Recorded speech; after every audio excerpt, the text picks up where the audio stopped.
Hoje a gente vai mergulhar num material fascinante. O roteiro e a transcrição de um filme brasileiro chamado Nação. Olá! Nós temos, assim, o texto escrito, com todos os detalhes de cena, e também o diálogo, que dá o ritmo, a emoção da história. E o nosso trabalho aqui vai ser montar esse quebra-cabeça, né? Exato. Porque a história salta do tempo entre 2005 e 2019. A gente acompanha a jornada do protagonista, o Chico, num cenário, assim, de muita tensão social e política no Rio de Janeiro. E essa narrativa não segue uma linha reta mesmo. Começamos com o Chico criança, em 2005, aí vemos momentos-chave em 2007, 2013. E, de repente, somos lançados para o clímax em 2019. O desafio é conectar os pontos e entender como aquele jovem Chico se transforma no homem que a gente conhece no final. Então, vamos começar pelo início, por 2005. Somos apresentadas a um Chico, ainda menino, e a mãe dele, a Vânia. Uhum. E a primeira cena já estabelece um clima de preocupação, sabe? O pai tá na rua até tarde e a Vânia, para se acalmar, canta louvores evangélicos. E tem a narração do próprio Chico, né? Ele diz que esse é o único momento em que a vê verdadeiramente feliz. Pois é. E logo depois, numa cena de almoço, a mãe repreende ele por olhar para uma garota na igreja e avisa para ele não se misturar com ela nem com uma amiga dela, uma tal de Sabrina. E esse detalhe, essa menção a Sabrina é crucial. Com O certeza. roteiro aqui está plantando sementes muito importantes. A dinâmica familiar com esse pai ausente, a religião da mãe como um escape. Uma fuga para dentro, né? Exatamente. E a menção inicial da Sabrina. Tudo isso constrói um ambiente que vai moldar o caráter e as decisões do Chico mais pra frente. E essa ligação com a Sabrina é confirmada logo depois, numa cena de flashback de 2007. Os dois estão juntos num terraço. Sim, e ali o Chico partilha o sonho dele. Ele diz: queria ser algo que pudesse proteger e salvar as pessoas. Tem muita coisa errada nesse lugar. Ele fala em ser uma espécie de herói. Essa cena é o coração da motivação dele. Esse desejo por justiça não surge do nada, sabe? Ele nasce da realidade que ele vive. E é aí que a relação dele com a Sabrina se consolida como o pilar emocional da jornada dele, né? Com certeza. Ela é a pessoa para quem ele confia esse sonho. Aí a gente dá um salto para 2013. O Chico agora é o Chicão, tem 23 anos e tá vivendo com a Sabrina. E o pano de fundo são as grandes manifestações no Brasil. Isso, a frase "o gigante acordou" é dita, mas o Chicão já é cético. Muito cético. Ele diz algo como 500 anos de Brasil e nada deu certo. A frustração dele já é muito pessoal. Sim, ele fala da violência policial, de ser parado na rua por causa da cor da pele dele. É. Aqui a frustração pessoal do Chicão espelha um sentimento nacional daquele período, né? Mas aquele desejo vago de ser um herói, Que a gente viu em 2007. exato, começa a se transformar em algo mais concreto, mais político e, acima de tudo, mais raivoso. E é aí que acontece o ponto de virada. Eles estão vendo TV Uhum. e passa uma notícia sobre um sequestro. Criminosos que sequestraram alguém para exigir a volta de umas linhas de ônibus. E o Chicão tem uma epifania.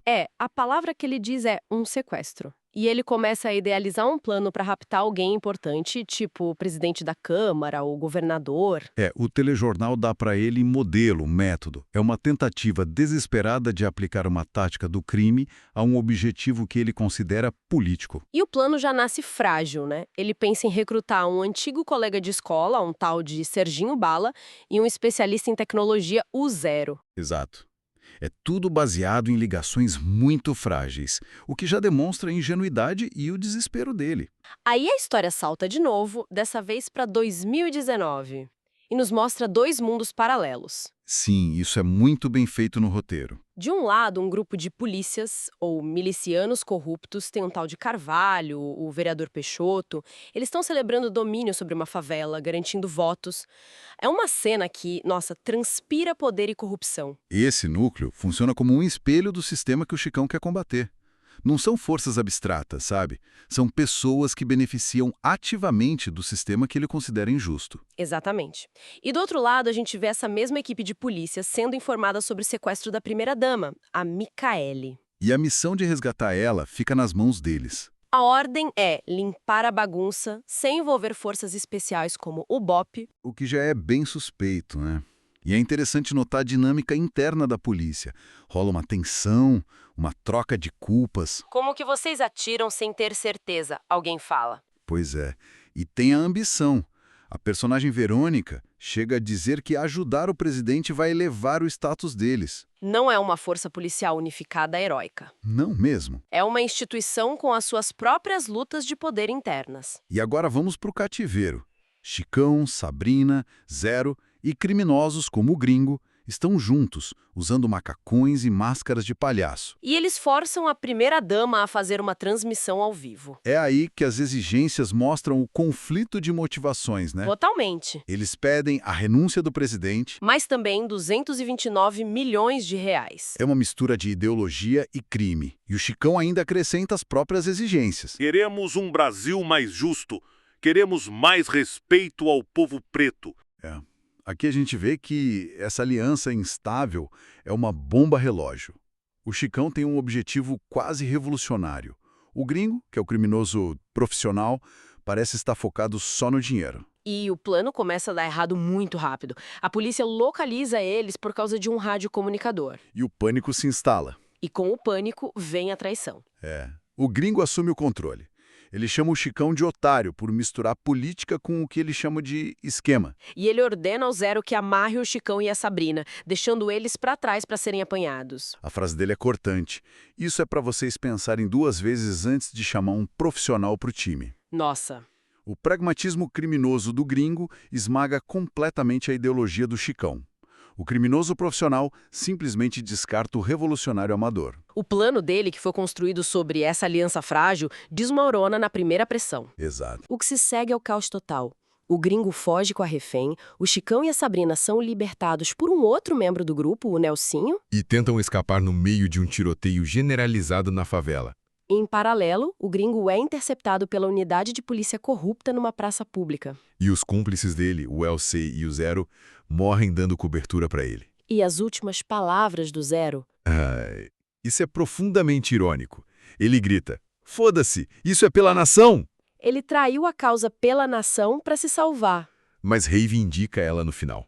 Mostra a confusão de ideologias em jogo. Ninguém sabe mais pelo que está lutando. E o clímax para os protagonistas é trágico. Durante a fuga pelas vielas, o Nelsinho é morto e logo em seguida a Sabrina é atingida. Ela morre nos braços do Chicão. É o fim de tudo para ele.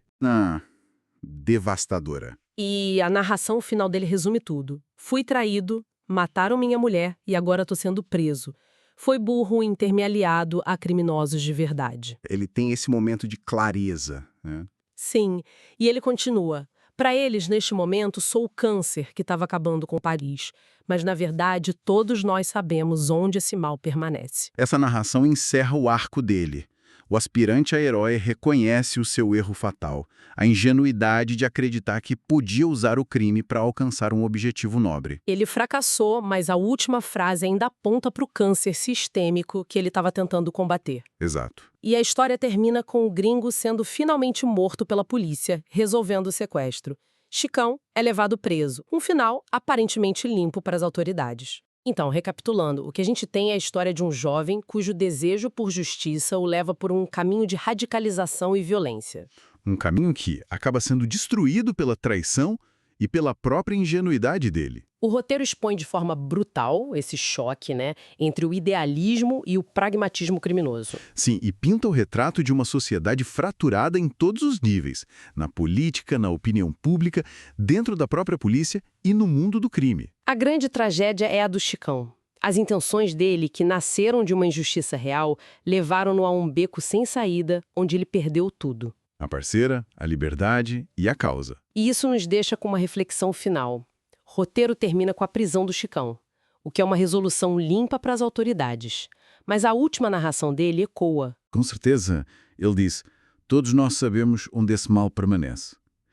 A história parece perguntar se o método do Chicão estava errado, catastroficamente errado, Sim. mas o diagnóstico que ele fez do câncer do país, a corrupção, a desigualdade, a violência, estava certo.